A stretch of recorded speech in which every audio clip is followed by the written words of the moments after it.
This story is from when I was a senior in high school. Back then, I was a rebellious teenager, but only when it came to my family. I was not a bad kid by any means, just a punk when it came to my family. I had a loving family, but I was that kid who was too cool to spend time with them. They always expected me to entertain my little brother, Jake, who was only 10 years old at the time of the story. I was 8 years older than him. With that age difference, we may as well have been different species.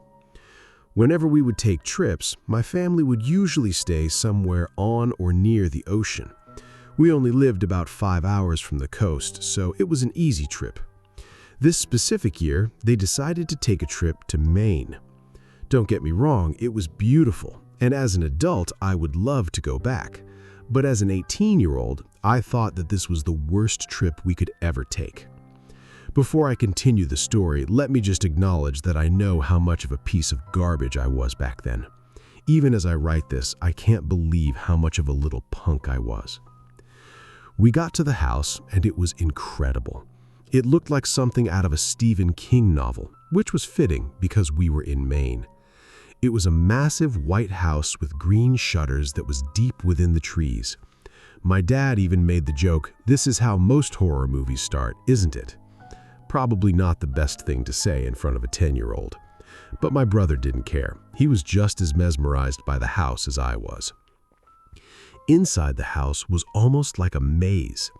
The back center of the house was a huge living room that had an awesome view of a forest behind the house. The rest of the house had all these hallways that intersected in places that strangely didn't make sense. It was like a house you would design in The Sims and not something you'd see in real life. The weirdest part of this place was not the hallways. It was that the house connected to a small adjoining house.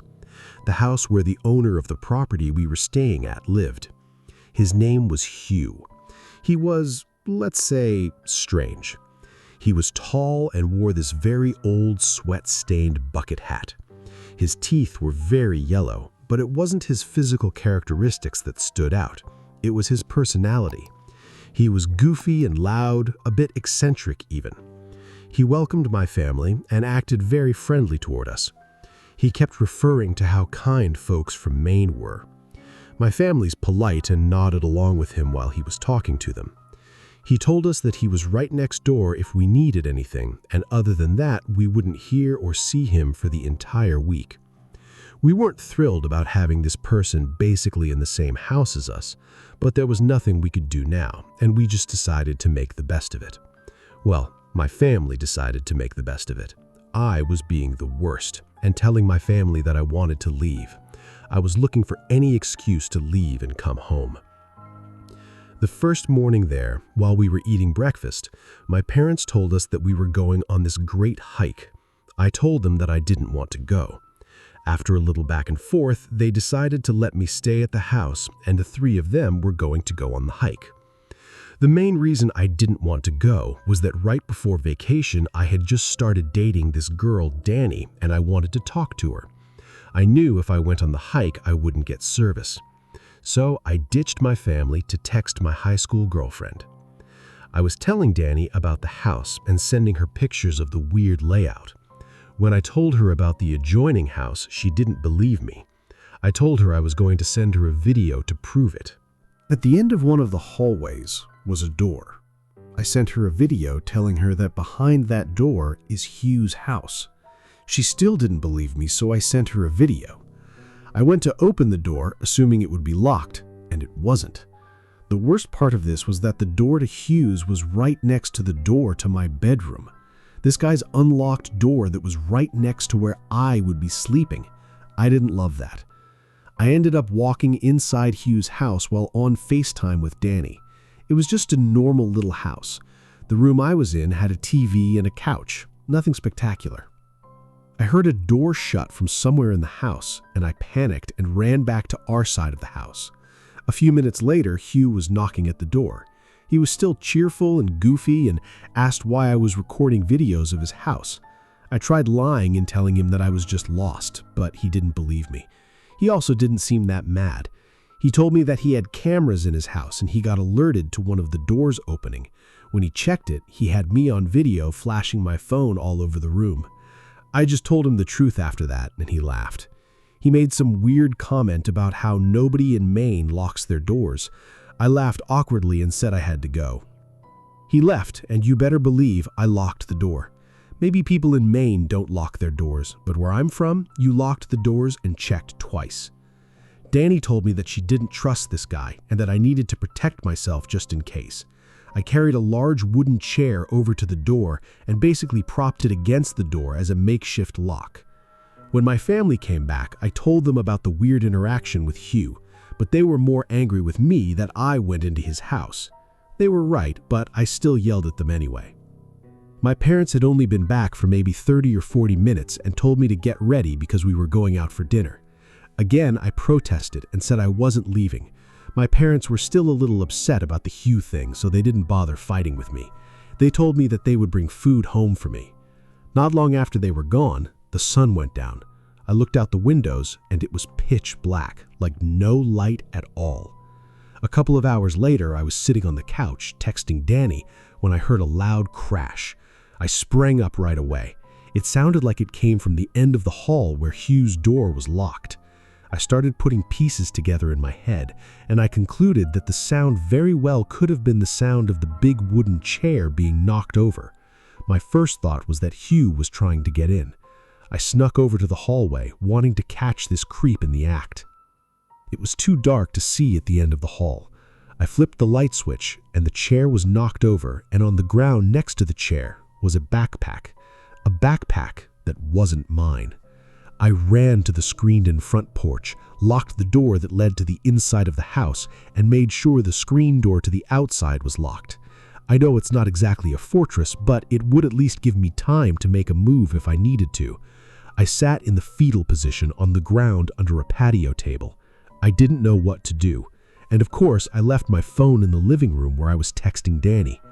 I heard footsteps coming from inside the house. Not erratic movements, just normal walking. I don't know exactly how long had passed, but it was at least several minutes when I saw the headlight of my dad's van pulling in. I got up, ran outside, and told them to stay in the car. My parents were confused because I was speaking incoherently about what happened. That's when Hugh came over and I just about fell on the ground. He leaned over to my dad and said he needed to talk to him in private. I tried pulling my dad back, but he basically just dismissed me. I could tell by Hugh's body language that something was wrong. He wasn't being gleeful and silly anymore. He looked like he had seen a ghost. My dad shook Hugh's hand, turned to me, and told me to get into the van. He said that we needed to go somewhere quickly. My little brother was confused, and I could tell my dad was freaked out. My dad drove away from the house into the grocery store parking lot about a mile down the road.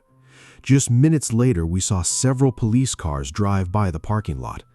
We all started yelling at my dad to tell us what was going on, and he was honest with us and told us everything. Hugh also heard the loud noise. He got an alert that his camera had been set off. The chair that I was using as a lock must have had enough of an impact on the door when it was knocked over that it registered movement on Hugh's camera. He assumed I was trying to get inside his house again. He thought that maybe I was trying to pull some kind of high school prank. He checked the cameras and didn't see anything. He said he had a gut feeling that something was wrong, so he decided to invade our privacy and check the camera that he had in the hallway of the house we were staying in. It was too dark to see anything until I turned the light on. He still only saw the knocked-over chair and the backpack, which he thought could be mine. Just as he was about to turn the camera off, he saw a tall, bald man come out of the bedroom I was staying in, a man he knew wasn't my dad and wasn't me. The man grabbed the backpack and went back into the room. Hugh ran outside immediately to help me and noticed that's right when I had locked the screen door and ducked down. He was smart enough to assume that I probably wouldn't have believed him. And he was right, I wouldn't have. Instead, Hugh hid in the front yard with a clear vantage point of the house just in case this intruder tried anything. He didn't want to sneak in through the adjoining house and potentially alert the intruder because he thought that might put me in danger. As soon as my family returned, he told my dad everything, and that's why we ran off. We were only in the parking lot for a few minutes when Hugh called and said that the police chased the man into the woods and they hadn't caught him yet. He told us to remain there and that he would grab all our things and bring them to us. We stayed at a hotel that night and drove home the next morning. If I hadn't acted like a spoiled kid and stayed at the house, all this could have played out much differently. It could have been a lot worse. A few months later, my dad reached out to Hugh and asked him if they ever caught the guy. They never did. Even with all Hugh's cameras around the property, they still didn't know how he got in or even what his intentions were. He could have just been a homeless man looking for shelter. At least that's what I told myself back then so I could sleep at night. Sometimes the scariest things that happen to us aren't always face-to-face interactions. Sometimes it's just people hiding in plain sight.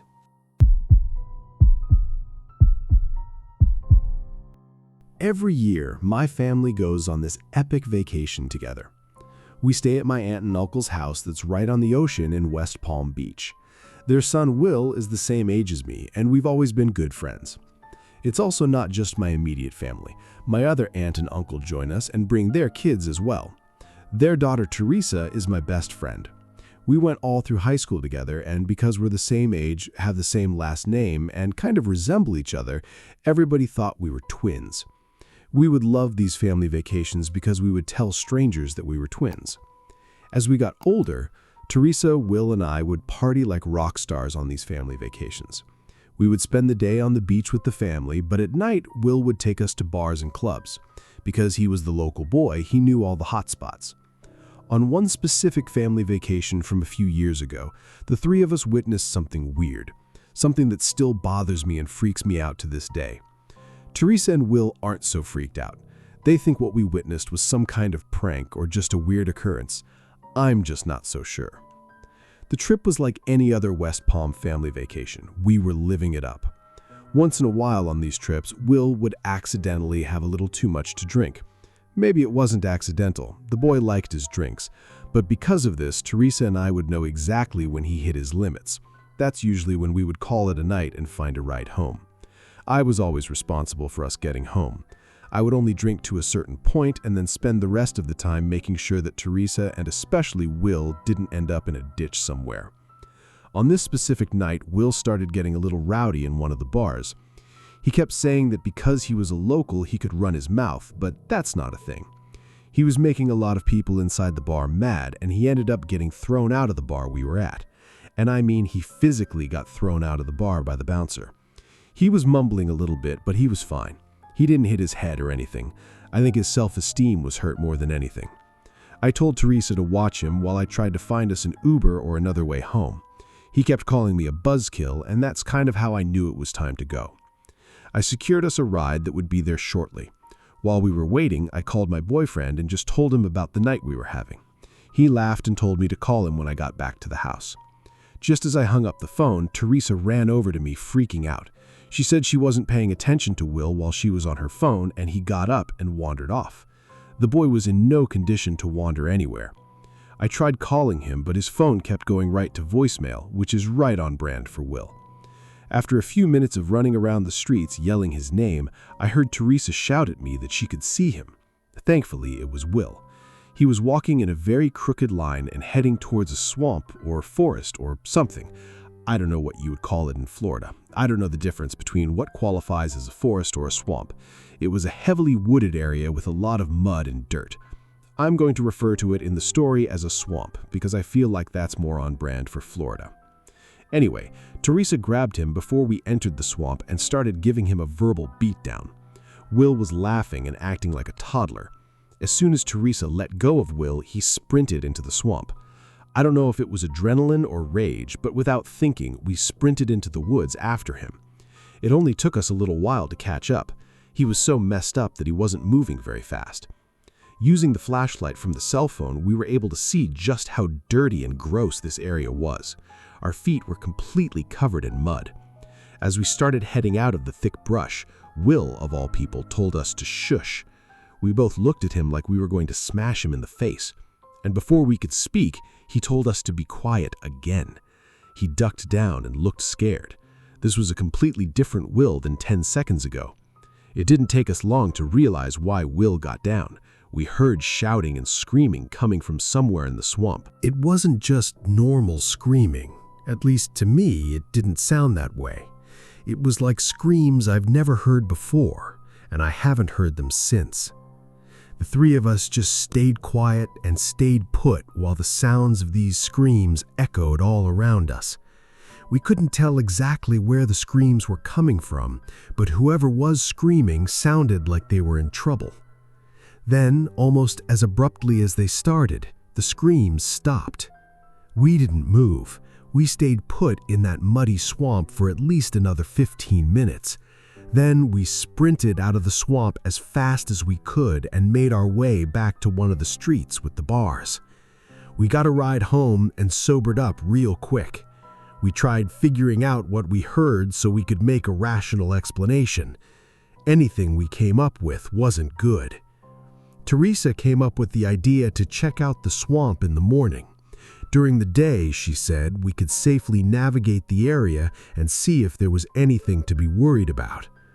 I know I would never be able to navigate my way back to exactly where we were that night before, but Teresa's good like that. She's like a professional hiker, and she proved that by getting us to the exact spot we were hiding in the night before. All three of our indents were still in the dirt from where we were hiding. We all talked for a little bit about what direction we thought the screams came from, even though it was hard to pinpoint because of the way the scream echoed. We all surprisingly agreed on the same general direction. Teresa led the way through the thick brush. This wasn't like a normal path. We were basically walking through bushes and mud puddles. A few minutes later, Teresa gasped. On one of the tree branches was the sleeve of a denim jacket. Just the sleeve. On the ground below the torn sleeve was a bunch of different footprints in the mud, almost like it was a struggle of some kind. I was ready to go back, but Teresa pushed forward a little bit. Not far from the sleeve was a small opening surrounded by trees. On the ground was the rest of the denim jacket. Surrounding the jacket were more of the footprints in the mud that looked like they were all bunched up in one spot, again making me feel like a struggle took place here. Leading away from the jacket was one set of footprints. They led straight into more thick brush where it was impossible to track the footsteps anymore. I was done with all of this. I told Teresa and Will that I didn't feel safe anymore and that I wanted to go back to the house. They weren't as freaked out as me, but they were uneasy about all of this. We went back to the house, and I don't know why I let them talk me into this, but we agreed to just let it go. I was sure at that moment that we had witnessed some form of potential crime, but Will and Teresa didn't fully agree. They said it was possible, but most likely it was just a joke, or even more likely a coincidence that we found the code and just happened to hear screaming the night before. Will also convinced us that if we got law enforcement involved, we would be the only ones linked to the crime if there was one, and that scared us, even though we clearly had nothing to hide. He made the point that it's possible the cops wouldn't believe three young adults were just in the middle of this random swampy area and witnessed a potential crime. Would they really believe that our drunk cousin just wandered into the swamp? If I could do it over, I would have called the police right after I heard the screams. At the time, I just thought Will made good points, and I thought it was best to just move on and forget about it. It's been several years now, and I still think about that scream. I've always wondered if I truly witnessed a crime or if I just witnessed some intense domestic issue. I'm happy to get this story off my chest. It's been therapeutic in a way to share this. I hope nobody has to ever hear those kinds of screams in your lifetime because you'll never forget them. This story I'm about to tell you happened to my girlfriend and I last summer. It was the first time we were able to travel together as a couple, and we were excited about it. She came with me one time on a family vacation, but that's not the same as being alone together. So this felt like a memorable and important next step. The trip ended up being memorable, but not for the right reasons. Not that anyone will ever find out who we are, but just in case, for privacy's sake, I'm going to refer to my girlfriend as Vanessa in the story. One important detail I need to point out in the very beginning is that Vanessa loves to remind me that I'm way too nice and generous when it comes to meeting people. She claims there's a difference between just being nice, like a normal person, and being like my version of nice, which is apparently treating every new person I meet like they're my best friend. Those are her words, not mine. I'm an overly friendly guy, and that's gotten me into trouble many times in my life. But only once did it almost cost me dearly. This story starts on the way down to Ocean City, Maryland. It's a fun little tourist town. It's basically just a large coastal town with a ton of condos, hotels, and restaurants, and it's all right on the ocean for the most part. I used to travel there with my family when I was a kid, and this was the first time I visited as an adult. When we were about 20 minutes away from the condo we would be staying at, I decided to pull over at a gas station and fill up the tank as well as grab a few drinks. While I was inside, a guy who later introduced himself to me as Henry bumped into me. He turned around and started apologizing like crazy. I put my hands up and assured him that it was completely fine and probably my fault anyway. Henry was a good-looking guy. He was wearing a pink and black button-up shirt, and it was mostly unbuttoned. He had kind eyes, and he made direct eye contact while we were talking. He was probably in his late 20s, if I had to guess, but I don't know for sure. We talked for a minute or two while we were in line, and I told him that we were headed to Ocean City. He lit up and told me that he and his girl were also heading to Ocean City. I got excited and told him the name of the condo that we were staying at, and he smiled and said he thinks he knows where that condo is, and he's pretty sure that they're located right near us. I was excited for this genuine interaction. I get excited meeting people and making friends. One of my weaknesses is not being able to see the flaws in people. I think it's a strength, but Vanessa thinks it's a weakness, even though she loves that about me. Henry asked me to exchange numbers, and I did without hesitation. I told him that I'd give him a call sometime during the week and we could link up at the beach or maybe grab dinner one night. We gave each other a bro hug and went our separate ways. When I got back in the car, Vanessa knew right away that I must have made a new friend because of the way I was acting. I told her the story and she just rolled her eyes. We got to the condo that afternoon and just had a relaxing evening in the room that night. Our room was on the 5th floor, and it overlooked the ocean. We sat on the balcony and admired the view until we went to bed. The next day, we went down to the beach early. We're both early risers, so getting up early is no issue. We set up our chairs a little after 7 in the morning and drank our coffee on the beach. A few hours later, I heard someone shout my name from behind me. I turned around, and Henry was waving at me, with a woman following him. She was not like Henry. He was mirroring a lot of my mannerisms and energy, and she looked miserable. She was pale, most of her face was covered by these huge sunglasses, and the rest was shaded by a huge sun hat. She was also wearing leggings and a button-up long-sleeved shirt. She was also carrying this large tote bag that looked empty. This was a woman who did not like the sun. She didn't say much. Henry introduced her as his woman friend, Sarah, and she just waved and gave an unenthusiastic smile. She was the opposite of the Henry I met the day before.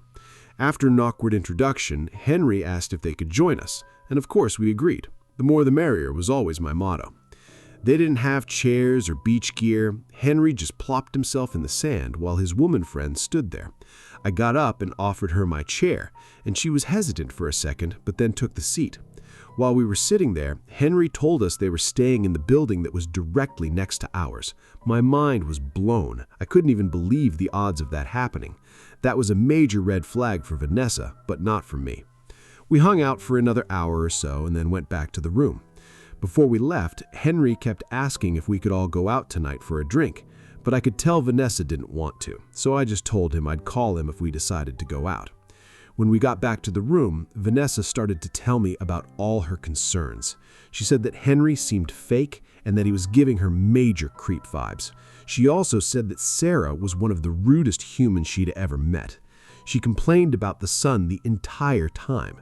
She also made a great point and said that she doesn't know anyone who comes to a beach town and hates the beach and then yet goes down to the beach without bringing a chair, a towel, an umbrella, or anything.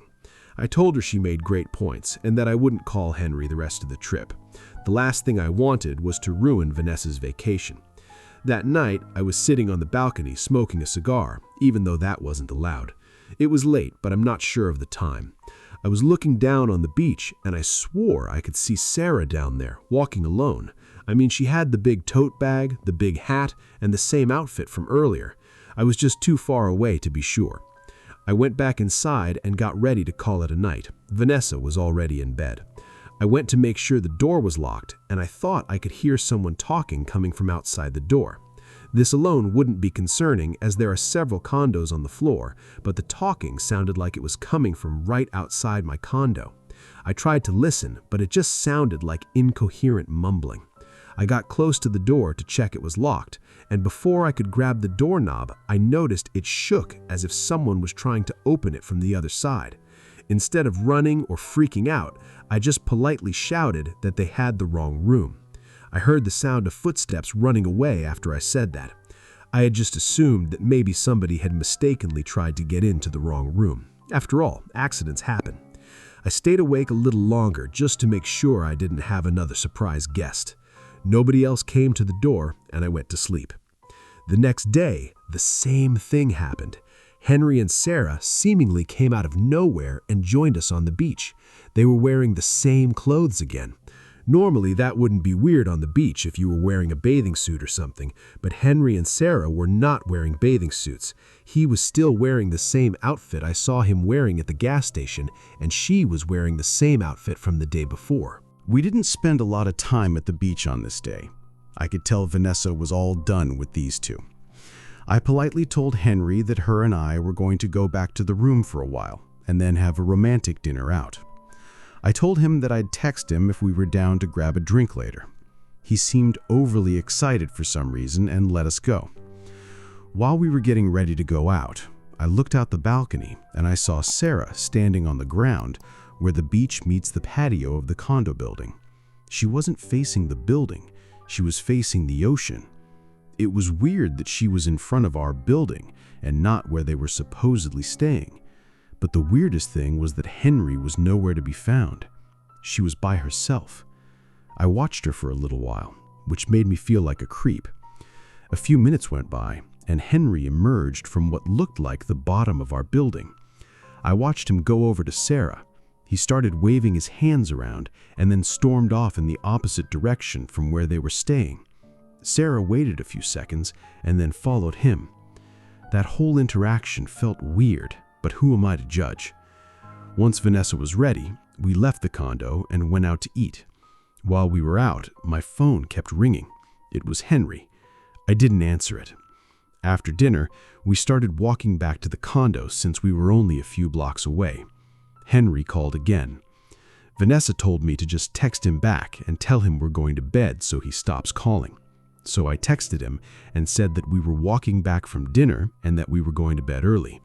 Immediately, my phone started ringing. It was Henry. I didn't answer. He finally sent a message that said, "Hey buddy, let's meet for a drink before you get back. It's too early to go to bed." Vanessa rolled her eyes, and even I was getting annoyed now. I responded with another text that said, "Thanks for the offer, but we're going to bed. We're already about to be at the condo." Then I got the weirdest text of all, a text that may have had some other implications. All it said was, "Don't go to your room yet." We both stopped and contemplated the text while standing in the parking lot of the condo. Henry was strange, but was he capable of something malicious? Vanessa thought so. We got to the room a few minutes later and noticed that the door was slightly open. I know for a fact that I did not leave the door open. Vanessa started to panic, and she waited in the hall. I slowly entered the room and was relieved everything looked how we left it, at least at first. Then I started noticing things that weren't how we left them. The balcony door was open, but nobody was out there. In the bedroom, both of our suitcases were completely ransacked, and the only thing missing was a pair of Jordans I brought, Vanessa's bathing suit, and a picture of us that we had printed out and left on the dresser in the bedroom. We called the police and told them that we thought it might be Henry and Sarah who broke into our room, but those were almost for sure fake names. The condo next door had no record of a Henry staying there, and the only Sarah in the building was not that Sarah. When they tried to track the phone, it was no longer in service. The local police told us that it's not something that happens a lot in that town, but occasionally some people will try to rob tourists. We were just some of the unlucky people who were chosen. I guess the only thing I took from this experience is that I really need to be more careful about who I trust. And if anyone out there visits Ocean City, Maryland, just be careful, because somewhere out there, Henry and Sarah are still lurking.